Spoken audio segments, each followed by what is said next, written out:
Thiruvananthapuram medical കോളേജിൽ ശസ്ത്രക്രിയാ ഉപകരണങ്ങൾ ഇല്ലാതെ വലയുന്നതായി യൂറോളജി വിഭാഗം മേധാവി ഡോക്ടർ ഹാരിസ് ചിറക്കൽ. ശസ്ത്രക്രിയാ ഉപകരണങ്ങൾ എത്തിക്കാൻ ഓഫീസുകൾ കയറിയിറങ്ങി ചെരുപ്പ് തേഞ്ഞുവെന്ന് പറഞ്ഞ് അദ്ദേഹം തന്നെ പിരിച്ചുവിട്ടോട്ടെയെന്ന് ഫേസ്ബുക്കിൽ കുറിപ്പിട്ടു.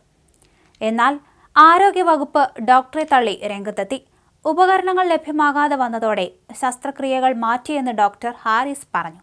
മകന്റെ പ്രായമുള്ള വിദ്യാർത്ഥിയുടെ ശസ്ത്രക്രിയ മാറ്റിവെക്കേണ്ടി വന്നുവെന്നും ലജ്ജയും നിരാശയും ഉണ്ടെന്നും പ്രതികരിച്ചു. യൂറോളജി ഡിപ്പാർട്ട്മെന്റ് മെച്ചപ്പെടുത്താൻ ഓടി ക്ഷീണിച്ചു. ബ്യൂറോക്രസിയോട് ഏറ്റുമുട്ടാൻ ഞാനില്ല, പിരിച്ചുവിട്ടോട്ടെയെന്നും അദ്ദേഹം ഫേസ്ബുക്കിൽ പങ്കുവച്ച ദുരനുഭവത്തിൽ വ്യക്തമാക്കി. എന്നാൽ സംഭവം വാർത്തയായതോടെ ഇത് പിൻവലിച്ചു. എന്നാൽ ഡോക്ടറുടേത് വൈകാരിക പ്രതികരണമാണെന്നും ഒരു ദിവസം മാത്രമാണ് ഉപകരണമില്ലാതെ ശസ്ത്രക്രിയ മുടങ്ങിയതെന്നും ആരോഗ്യവകുപ്പ് പ്രതികരിച്ചു.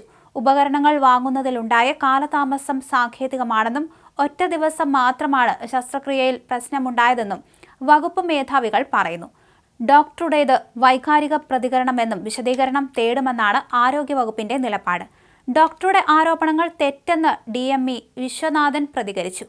DME തലത്തിൽ ഇതുവരെ പരാതി കിട്ടിയിട്ടില്ല. ഫേസ്ബുക്ക് പോസ്റ്റ് ആരോഗ്യവകുപ്പിനെ അപമാനിക്കാനെന്ന് DME കുറ്റപ്പെടുത്തി. വിമർശനങ്ങൾ ഏറിയതോടെ ഡോക്ടർ പോസ്റ്റ് പിൻവലിച്ചെങ്കിലും താൻ തെറ്റുകാരനല്ല എന്ന് സൂചിപ്പിച്ച് പുതിയ പോസ്റ്റ് ഇട്ടു. താൻ പഠിച്ചു വളർന്ന് ജോലി ചെയ്യുന്ന തിരുവനന്തപുരം മെഡിക്കൽ കോളേജിനോട് നീതി പുലർത്താൻ കഴിയുന്നില്ലെങ്കിൽ താൻ ജീവിച്ചിരുന്നിട്ട് എന്ത് കാര്യമെന്നും അദ്ദേഹം കുറിച്ചു.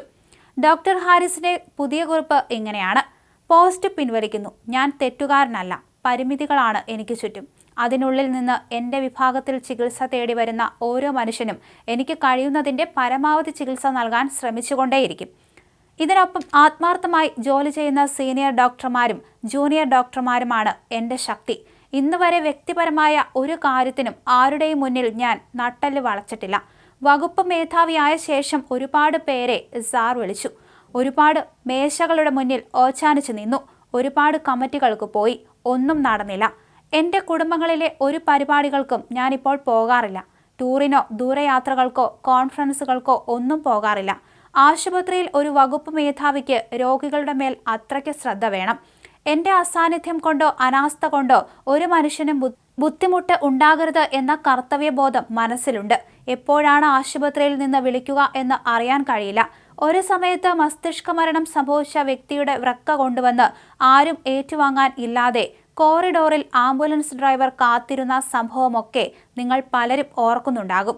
ആ കറ മായ്ക്കാനും തെറ്റുകൾ തിരുത്താനും ഈ പദവി ഏറ്റെടുത്ത ദിവസം മുതൽ അഹോരാത്രം ഞാനും എൻ്റെ സഹപ്രവർത്തകരും ശ്രദ്ധിക്കുകയാണ്. സാധാരണ ജനങ്ങളുടെ ആശ്രയവും അത്താണിയുമാണ് ഞാൻ പഠിച്ചു വളർന്ന് ഇന്ന് ജോലി ചെയ്യുന്ന പ്രശസ്തമായ തിരുവനന്തപുരം മെഡിക്കൽ കോളേജ്. എനിക്ക് അതിനോട് നീതി പുലർത്താൻ കഴിയുന്നില്ലെങ്കിൽ ഞാൻ ജീവിച്ചിരുന്നിട്ട് എന്ത് കാര്യം, അദ്ദേഹം കുറിച്ചു.